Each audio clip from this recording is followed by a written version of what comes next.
Welcome to democracy media. తమిళనాడులో స్కూళ్ళల్లో కులానికి అడ్డుకట్ట. జస్టిస్ చంద్రు అదే జైభీమ్ సినిమా రియల్ హీరో ఇచ్చిన నివేదిక ప్రకారం తమిళనాడులో అన్ని స్కూళ్ళల్లో కుల నిర్మూలన వేగవంతం చేశారు.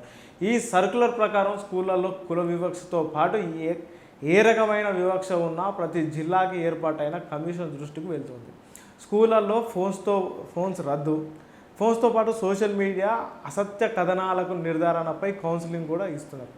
స్కూళ్ళల్లో కుల గుర్తులు కానీ కనీసం రంగును కూడా అనుమతించట్లేదు. చేతికి కులతాళ్ళు, కులానికి సూచించే రంగు రిబ్బన్లు కూడా అనుమతించట్లేదు. నలుపు తెలుపు రిబ్బన్లు మాత్రమే అనుమతిస్తున్నారు. సైకిల్ పైన పుస్తకాలపైన కుల గుర్తులు అనుమతించరాదు అని చెప్పారు.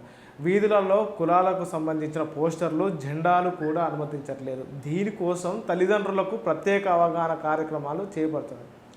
కుల వివక్షత చూపించే ఉపాధ్యాయులపై సీరియస్ యాక్షన్ ఉంటాయి, బదిలీలు సస్పెన్స్ కూడా ఉంటాయని చెప్పారు.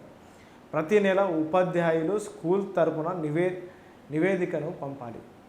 సీసీ కెమెరాలలో స్కూల్లో నిఘా ఉంచుతారు. ఏదేమైనా ఈ కార్యక్రమం విజయవంతం కావాలి, దేశమంతా వ్యాప్తి చెందాలి.